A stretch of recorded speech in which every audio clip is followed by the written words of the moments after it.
여러분 한 주 동안도 하나님의 은혜 가운데서 평안하셨습니까? 오늘은 저희가 시편 제6과를 저희들이 함께 공부하는 시간을 갖도록 하겠습니다. 제6과입니다. 내가 일어나는 때에. 여러분 성경에 보면 하나님께서 일어나신다는 표현이 등장하는데 이건 과연 무엇을 우리에게 의미해 줄까요? 우리가 시편의 여러 편들을 통해서 이 말씀이 우리에게 무엇을 의미하는지를 자세히 살펴보며 함께 은혜를 나누도록 하겠습니다. 일요일입니다. 권능의 전사, 월요일은 압제당하는 자를 위한 공의, 화요일은 너희는 언제까지 불의하게 판단하려 하느냐, 수요일 주의 분노를 부으시며, 목요일 주님의 심판과 성소라고 하는 소지들을 통해서 저희가 함께 은혜를 나누도록 하겠습니다. 매일의 교과 요약을 먼저 말씀드립니다. 여러분께서 이 교과 요약을 통해서 교과 본 저자의 그 의도에 맞게 토의를 하시도록 하기 위해서 도움을 드리고자 교과 요약을 먼저 말씀을 드립니다. 하나님이 일어나신다는 말은 그분이 당신의 백성들에게 개입하시며 심판을 행하시고 의를 옹호하실 것에 관한 표현이 되겠습니다. 일요일 소지를 보시면 하나님은 권능이 있는 전사이십니다. 백성들이 그분을 의지하고 부르짖을 때 하나님은 그것을 들으시고 큰 권능을 나타내셔서 악한 세력들을 심판하신다는 것이 일요일 소지의 내용입니다. 월요일입니다. 가난하고 궁핍한 자들, 즉 사회적 취약자들을 사랑과 자비로 돌봐주는 것은 바로 예수님께 하는 것과 동일하다고 하는 것. 이것이 바로 월요일 소재 내용입니다. 화요일 소재입니다. 하나님이 지도자들에게 바라는 것은 공의와 자비를 베풀고 백성들에게 그리스도의 사랑의 원칙을 드러내는 것이라고 하는 내용이 화요일의 소개가 되어 있습니다. 수요일 소재입니다. 하나님은 사랑이시지만 악과 불의에 대해서 분노하시는 분이십니다. 그래서 결국 그분이 심판을 통해서 악과 불의를 처리할 것이라는 내용이 수요일 소지입니다. 목요일입니다. 성소는 거룩한 하나님께 경배하는 곳이고 하나님이 의와 죄를 최종적으로 심판하여 가려내실 것이고 죄를 마지막으로 처리하는 곳이 성소라고 하는 것입니다. 여러분 이러한 내용들을 가지고서 저희가 이번 한 주간 동안 함께 은혜를 나누도록 하겠습니다. 육과 기억절입니다. 여호와의 말씀에 가련한 자들의 눌림과 궁핍한 자들의 탄식으로 말미암아 내가 이제 일어나 그를 그가 원하는 안전한 지대에 두리라 하시도다. 여러분 시편 12편 5절의 말씀이 기억절로 선택이 되었습니다. 내가 이제 일어나라는 표현이 여기 등장하고 있습니다. 여러분 시편 12편은 경건한 자가 세상에서 점차 사라지고 있고 악과 불의가 또 그리고 억압이 늘어나는 현실을 안타까워하면서 하나님께 호소하는 내용입니다. 여기 기억절에 말씀한 하나님께서 일어나신다는 표현은 고난당하는 당신의 백성들을 하나님께서 위에서 개입하시고 최종적으로 중재 심판할 것을 의미하는 내용입니다. 서론의 내용을 보시면 서론의 내용은 이런 내용으로 전개되어 있습니다. 여러분 때로 우리가 예수님의 재림에 대한 얘기를 많이 듣지만 그분께서 우리의 생각보다 훨씬 늦게 오시는 것처럼 느껴지는 이유는 무엇입니까? 베드로후서 3장 9절에 보면 하나님께서는 아무도 멸망하지 않고 회개하여 살 길을 얻게 하기 위함이라고 분명히 그 이유를 밝히고 있습니다. 그렇지만 분명히 심판의 날은 다가오고 있습니다. 우리는 다양한 징조들을 통해서 예수님께서 오실 날이 참으로 임박함을 깨닫고 있습니다. 그때에 심판이 벌어지게 될 것인데 심판에는 분명히 두 측면이 있음을 우리가 기억해야 할 것입니다. 억압받는 의인들의 구원이 있게 될 것이며 악인들은 최종 멸망을 경험하게 될 것입니다. 그래서 우리가 이 재림을 기다리면서 또 주의 심판의 날을 기다리면서 해야 할 것은 하나님께서 공의와 또 그분의 자비로 심판하는 그날까지 우리는 매 순간 그분의 약속을 믿고서 날마다 그분을 의지하는 삶을 사는 것입니다. 여러분, 토의해 보겠습니다. 우리는 재림을 기다리는 재림 성도들입니다. 우리는 어떻게 재림을 기다려야 할까요? 어떻게 기다리고 있는지 각자 한 가지씩 소개해 보시길 바랍니다. 일요일 소지입니다. 권능의 전사입니다. 여러분, 하나님은 심판자라고 하는 사실을 우리는 이미 여러 번 배웠습니다. 그 심판자이신 하나님은 전사라고 성경은 우리에게 말씀하고 있습니다. 전사의 시대에 어떤 전사입니까? 능력이 많으신, 전능하신, 그리고 권능이 있으신 그러한 전사라고 분명히 시편은 우리에게 소개하고 있습니다. 여러분, 시편 18편과 제16편과 144편을 참고해 보도록 하겠습니다. 여러분, 전사하신 하나님, 그분은 백성들의 부르짖음을 들으시고 놀라운 능력을 결국 발휘하셔서 악한 세력을 최종적으로 물리쳐 주신다고 하는 것이 시편의 여러 곳에서 우리에게 가르쳐주고 있는 내용들입니다. 먼저 시편 18편의 말씀을 참고해 보도록 하겠습니다. 내가 환난 중에 여호와께 아뢰며 나의 하나님께 부르짖었더니 그가 그의 성전에서 내 소리를 들으시며 그의 앞에서 나의 부르짖음이 그의 귀에 들렸도다. 여러분, 하나님의 백성들이 어려운 상태에서 하나님께 부르짖게 되면 하나님은 반드시 들으신 분이라는 사실, 여러분, 우리가 잊지 말아야 되겠습니다. 하나님은 분명히 들으신다고 말씀하고 있지 않습니까? 하나님께서 부르시고 역사하시는데 7절에 하나님이 어떻게 역사하시는지 그 장면을 이렇게 말씀하고 있습니다. 이에 땅이 진동하고 산들의 터도 요동하였으니 그의 진노로 말미암음이로다. 여러분, 하나님께서 일어나셔서 그분의 백성들을 위해서 개입하시고 그분의 백성들에게 능력을 나타내실 때에 그 하나님을 막을 이 세상의 세력이 누구이겠습니까? 8절의 모습을 보겠습니다. 8절의 말씀입니다. 그의 코에서 연기가 오르고 입에서 불이 나와 사름이여 그 불에 숯이 피었도다. 그가 또 하늘을 들이우시고 강림하시니 그의 발 아래는 어두깜깜하도다.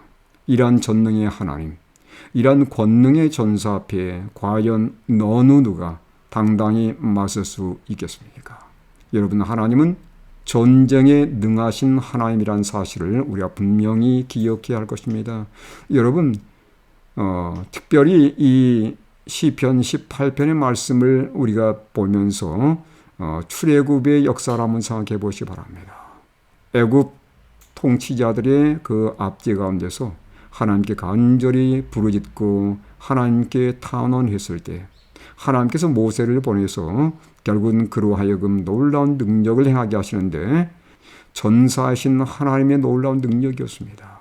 그분께서 애굽에 10가지 재앙을 내리셨고 그때마다 하나님께서 정말 살아계신 분이라는 사실, 하나님께서 그분의 백성들 편이라고 하는 사실을 분명히 나타내 보여주셨고 최종적으로 장자재앙을 통해서 이스라엘 백성들을 그 애굽의 압제에서 이끌어내시는 것을 우리는 보게 됩니다. 뿐만 아니라 전혀 사람들이 생각하지 못했던 일을 하나님께서 베푸시는데 여러분, 홍해를 가르시면서 그들을 이끌어내시는 장면을 생각해 보시기 바랍니다.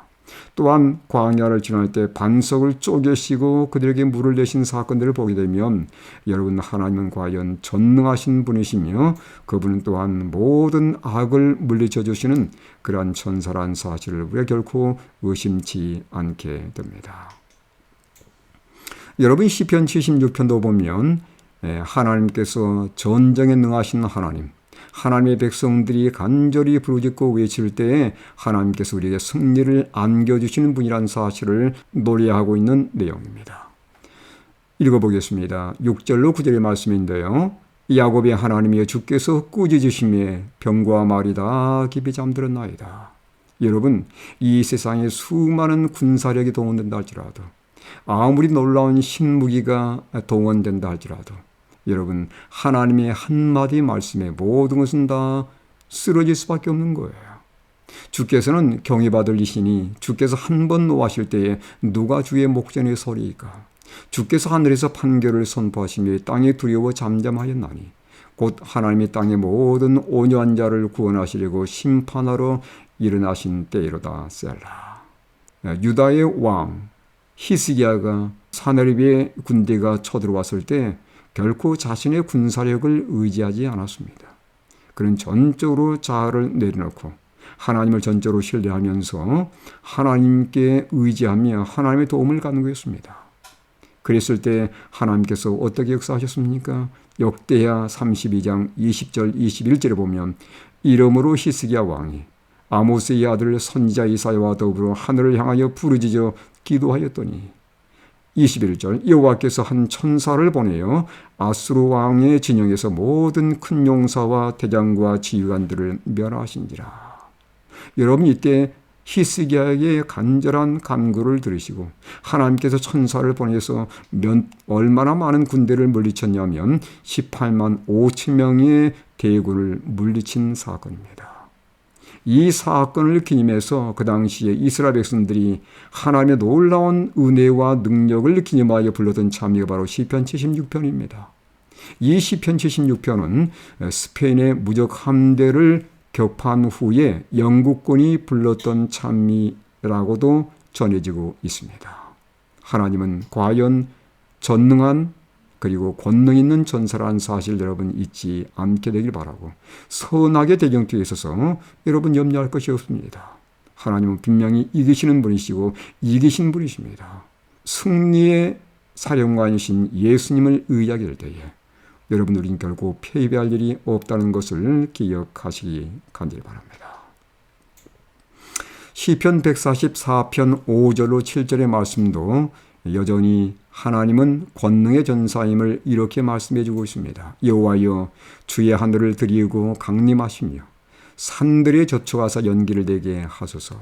번개를 번쩍이사 원수들을 흩으시며 주의 화살을 쏘아 그들을 무찌르소서. 위에서부터 주의 손을 펴사 나를 큰 물과 이방인의 손에서 구하여 건지소서. 이 시편 역시 전사하신 하나님의 도움을 간구하는 다윗의 기도입니다. 여러분 우리가 아는 것처럼 다윗은 훌륭한 전사였습니다. 그런 전쟁에 나와서 한 번도 패배해 본 적이 없는 그런 훌륭한 군인이었고 전사였지만 다윗은 어느 순간도 자신의 능력과 전투 기술에 의존하지 않았습니다. 그에겐 잘 훈련된 군사들도 있었고 많은 병력이 있었지만 결코 그것들을 의존하지 않았습니다. 그는 언제나 전능한 전사이신 하나님을 의존했고 그 하나님을 의지함으로 그는 날마다 그리고 매 전쟁에서 승리를 경험할 수 있었습니다. 여러분 전쟁의 결과에 대해서 그는 언제나 하나님께만 찬양을 돌렸다고 하는 것을 여러분 기억해 보시기 바랍니다. 여러분 우리가 이 선악의 대경투에 있어서 마찬가지입니다. 우리를 날마다 이기게 하시는 분은 하나님이세요. 우리에게 어떤 놀라운 힘이 있고 우리에게 놀라운 믿음이 있어서 이긴 것이 아닙니다. 우리가 전적으로 하나님을 의지하고 그분께 맡김을 통해서 하나님께서 나를 대신해 싸워주셨고 나로 하여금 선악의 대경투에서 이기게 하시는 분은 하나님이란 사실을 결코 잊지 않기를 간절히 바랍니다.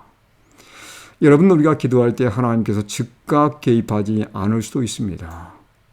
여러분 하나님께서 언제 개입하실 것인지는 그분의 주관입니다.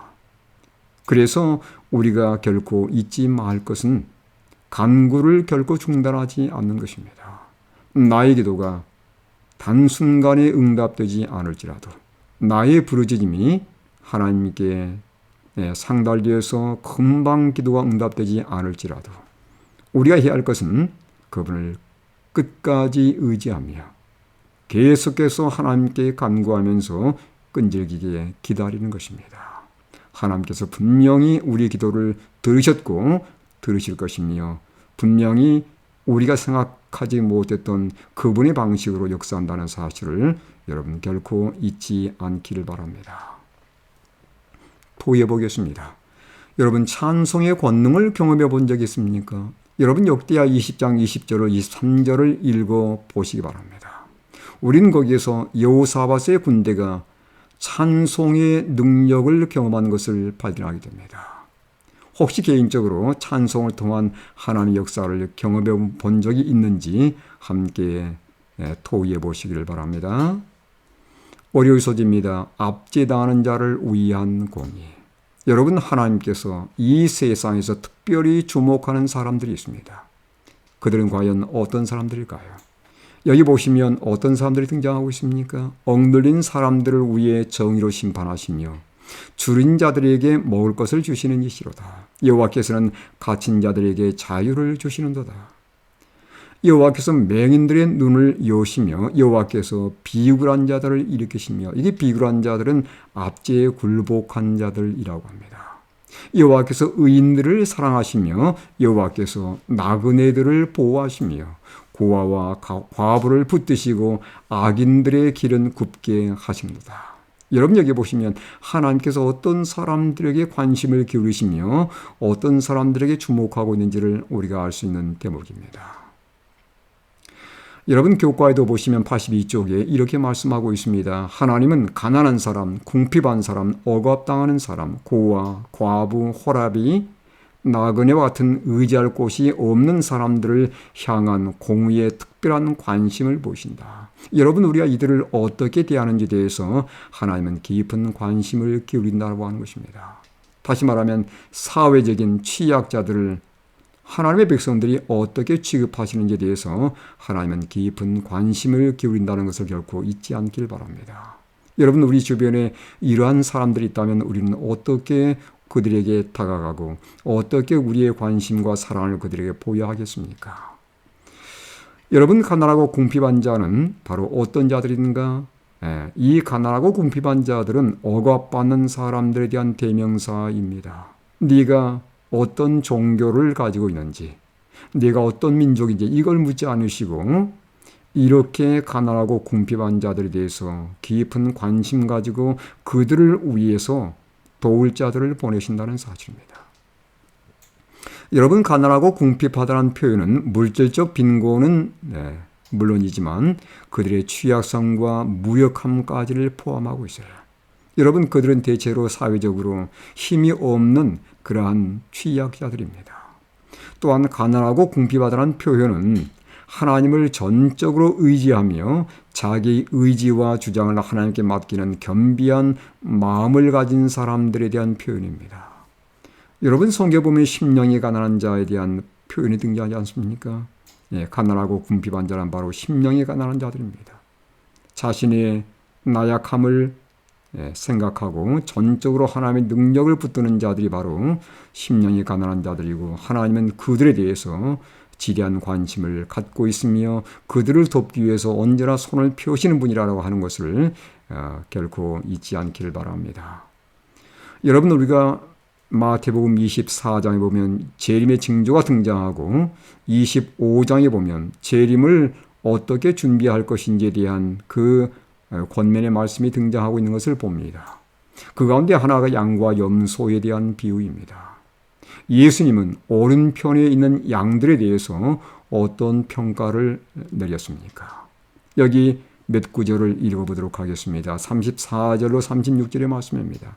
그때 임금이 그 오른편에 있는 자들에게 이르시되 내 아버지께 복받을 자들이여, 나와 창세로부터 너희를 위하여 예비된 나라를 상속받으라.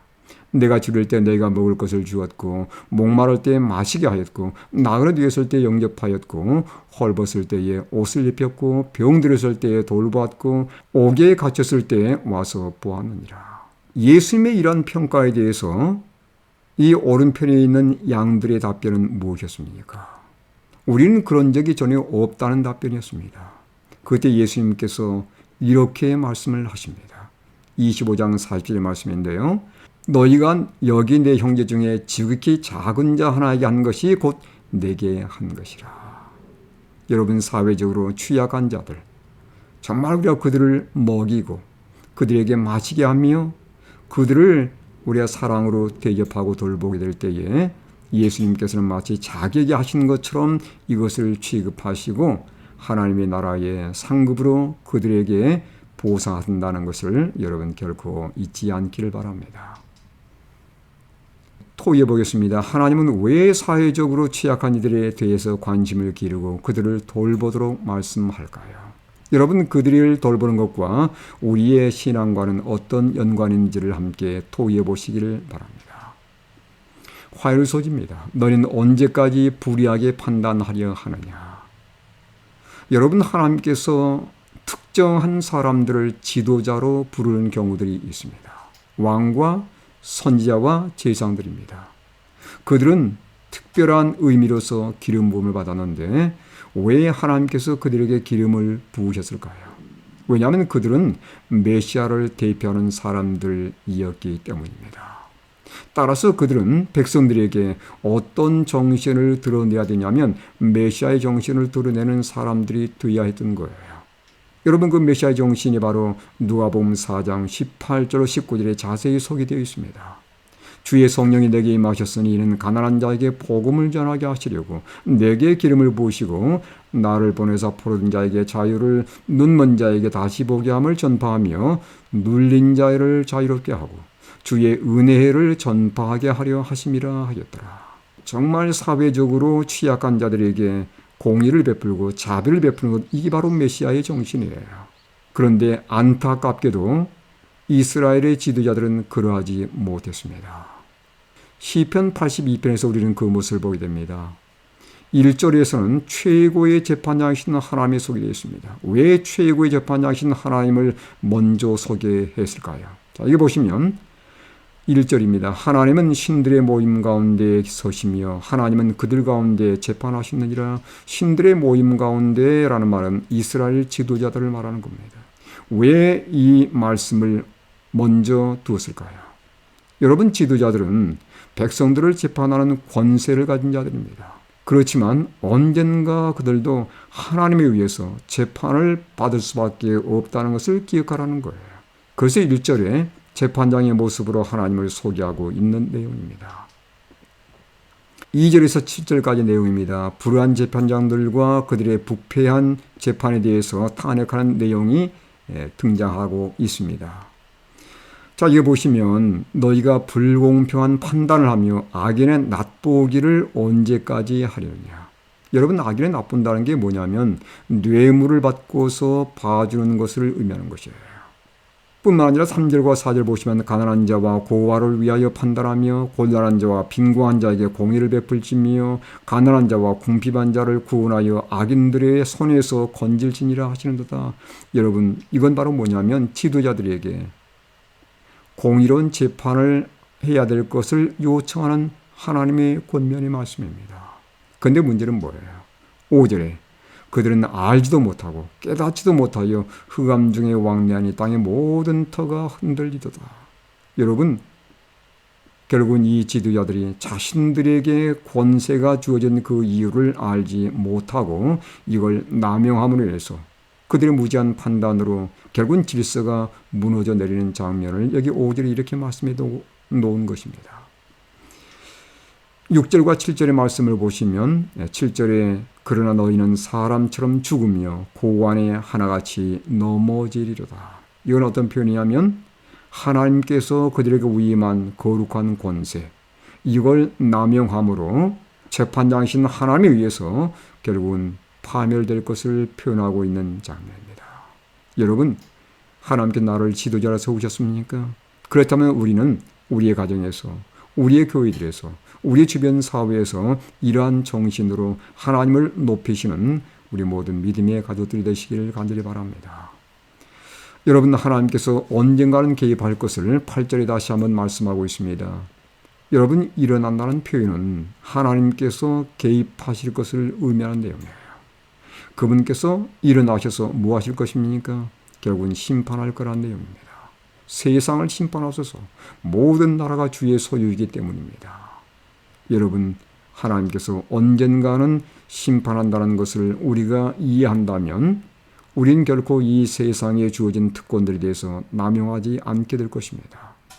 결국 내 자신이 하나님의 심판대 앞에 서야 된다는 사실을 여러분 생각하면서 내게 주어지는 그 의무와 내게 주어진 그 권세를 여러분 하나님의 영광을 위해서 사용할 수 있게 되기를 간절히 바랍니다. 도입해 보겠습니다. 가정이나 교회나 직장에서 공평하지 못한 경우를 본 적이 있는지요? 우리는 어떻게 누구에게나 공평할 수 있을까요?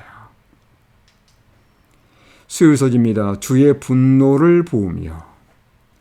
여러분, 시편에는 복수와 저주의 표현들이 자주 등장하고 있습니다. 여러분, 여기 나와 있는 성경절들을 참고해 보시길 바랍니다. 대표적인 성경 구절들을 보겠습니다. 시편 69편 22절로 25절의 말씀입니다.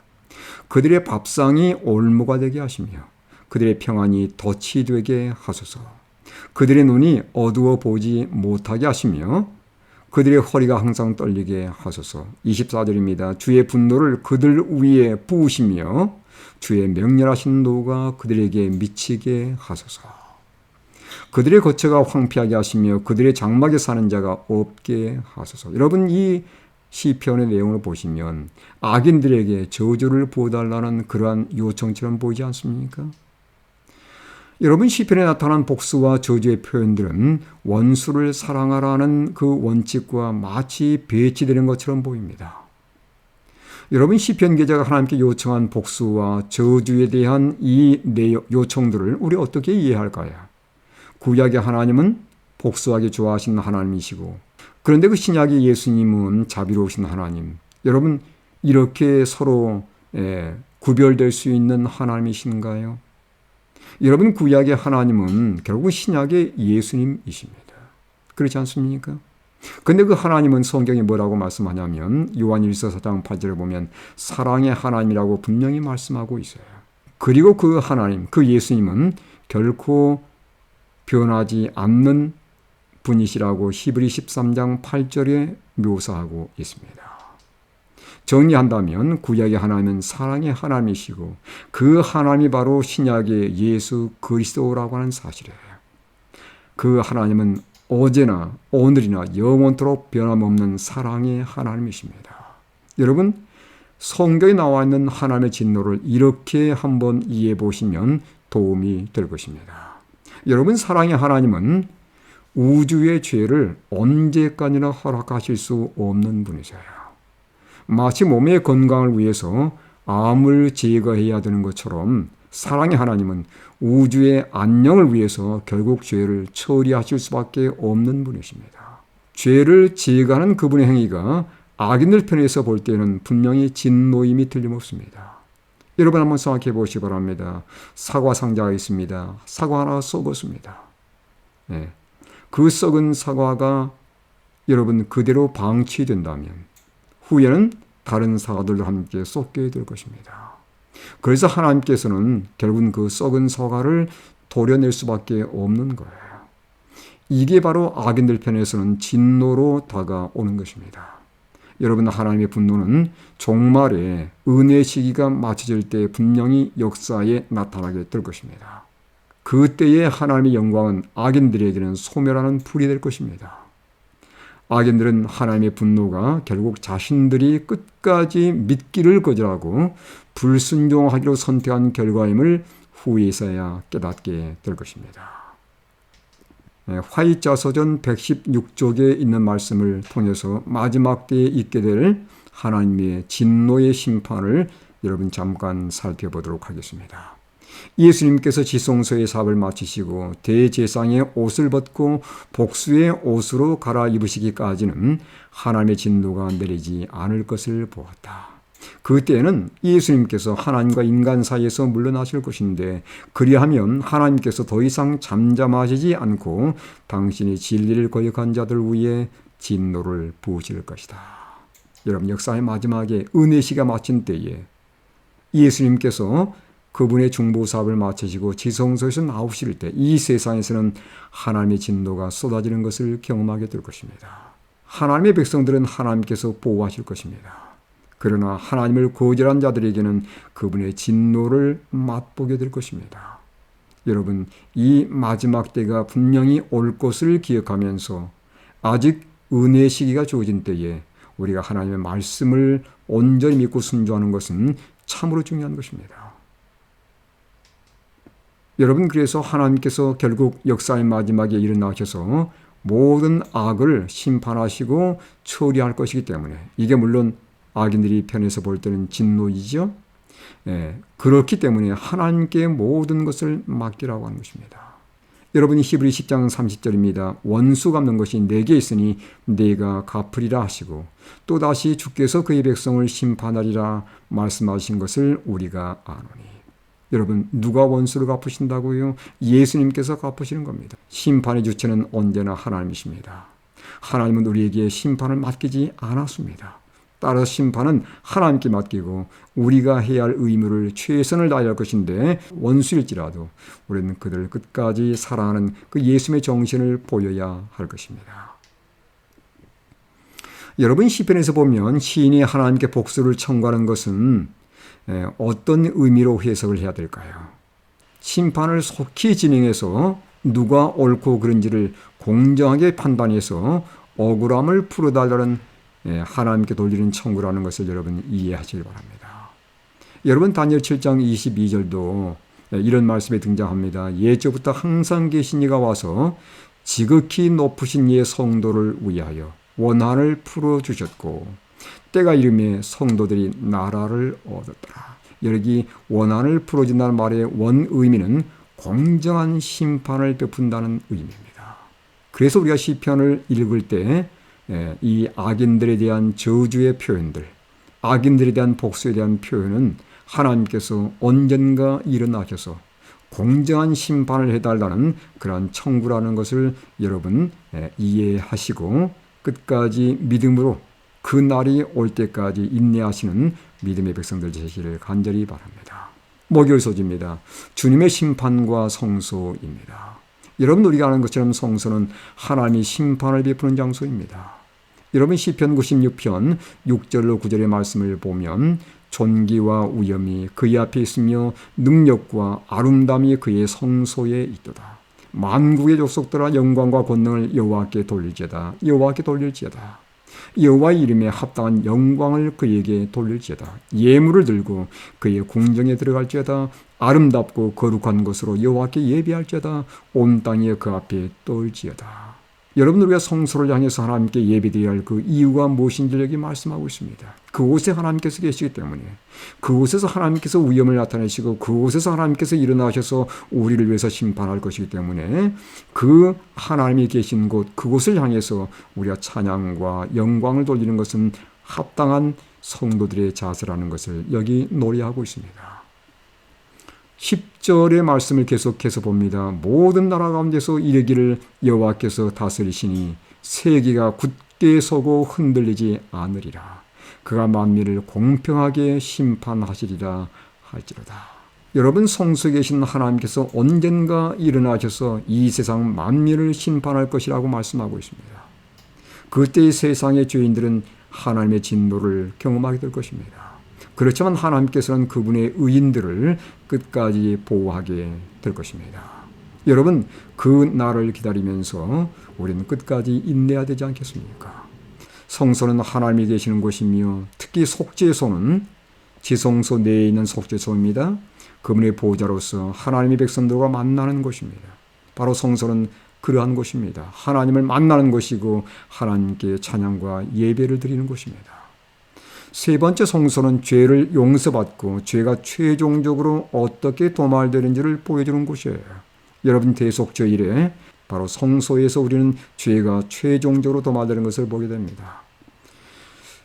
그리고 성소는 하나님의 보좌 앞에 설 자들에게 무엇을 요구하고 있냐면 거룩한 하나님의 율법과 일치하는 생애를 살아야 할 것을 요구하고 있는 것을 볼 수 있습니다.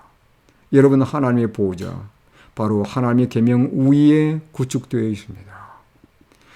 다시 말하면 하나님의 거룩한 보좌 앞에 설 자들이 어떤 품성을 가져야 할 것인가? 하나님의 율법과 일치하는 품성을 가져야 한다는 것이죠. 성소는 우리에게 하나님 백성들이 마지막 때 이러한 백성들이 되어야 할 것을 우리에게 말씀해주고 있습니다.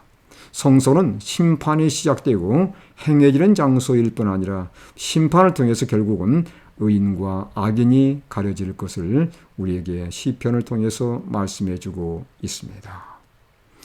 정리해 보겠습니다. 대쟁투 490쪽의 말씀을 보면서 오늘 목요일 소지를 정리하도록 하겠습니다. 심판은 오늘날 하늘에 있는 성소에서 진행되고 있다. 이 사업은 오랫동안 계속되어 왔다.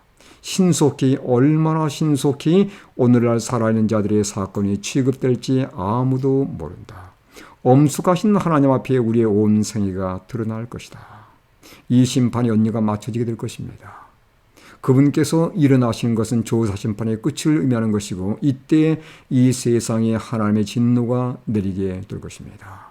여러분 끝까지 인내하시면서 이 세상을 살아가면서 하나님을 철저히 의지하시는 그러한 성도들이 되시게 되길 간절히 바랍니다. 토의해 보겠습니다. 심판은 분명 복음입니다. 그런데 심판에 대한 기별을 들을 때마다 두려움을 느끼는 이유는 무엇일까요? 다음의 말씀에서 그 이유를 찾아봅시다. 여러분 요한일서 4장 17절 18절의 말씀을 여러분 읽어보시고 우리가 왜 심판에 대해서 두려워하는지 다시 한번 그 이유를 찾아보시길 바랍니다. 교과의 결론입니다. 여러분 하나님께서는 언젠가 일어나실 것입니다. 즉 세상에 개입하셔서 의와 불의를 가려내는 심판을 신속하게 행하실 것이라는 의미입니다. 그분은 권능의 전사로서 심판을 통해서 사람들이 행한 대로 갚아줄 것입니다. 의를 심은 자들은 그분의 의로 갚으시고 악을 행한 자들은 그분의 분노로 갚으실 것입니다. 우리는 성소로 나아가서 이러한 심판이 있을 것을 깨닫게 됩니다. 심판을 통해서 하나님 앞에 의로 설 자들은 누구입니까? 그들은 바로 믿음으로 하나님의 계명에 온전히 순종한 자들이라고 하는 것입니다. 우리가 이 땅을 살면서 주님께서 성소에서 일어나기까지 하나님 말씀을 온전히 신뢰하시고 그분만을 철저히 의지하시며 그분의 계명에 순종하셔서 하나님의 보호자 앞에 흠 없이 설 수 있는 마지막 백성들 되시기를 간절히 바라면서 이번 교과를 마치도록 하겠습니다. 감사합니다.